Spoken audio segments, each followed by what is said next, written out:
একদিনও তো চিন্তা করেন না, উল্টা পাল্টা চলেন, না ফরমানি করে চলেন। কিন্তু একদিন আমার মনে হয় না চিন্তা করছেন, আরে কি করতেছি দুনিয়ার মধ্যে আইসা।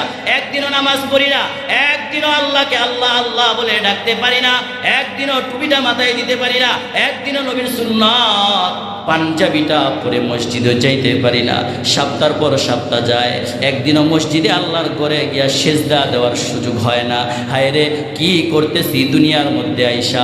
আমার জিন্দেগিটা কি এরকমভাবে, আমার জিন্দেগিটা কি খারাপিভাবেই চলে যাবে, আমার জিন্দেগিটা কি দুনিয়ার কাজ কাজ করেই চলে যাবে। স্ত্রী সন্তানের জন্য কত কাজ করলা, করতে করতে নিজের জিন্দেগিটা শেষ করে দিলা। এরপরও স্ত্রী সন্তানের মন কিন্তু সন্তুষ্ট করতে পারলা না।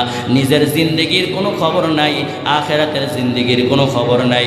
আখেরাতের জিন্দেগিটা যে নষ্ট হয়ে যাইতেছে এটার কোনো খবরই তোমার কাছে নাই।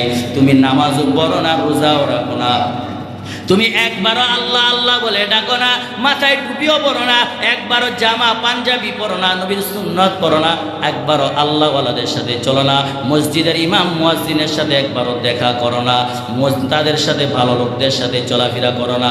তোমার মনের মধ্যে কি এই ভয় যায় না, যেই মাওলা আমাদেরকে এত সুন্দর নেয়ামত দিয়া বানাইছে, ওই নেয়ামতওয়ালা মাওলার জন্য কি একটু মোহাব্বত হয় না?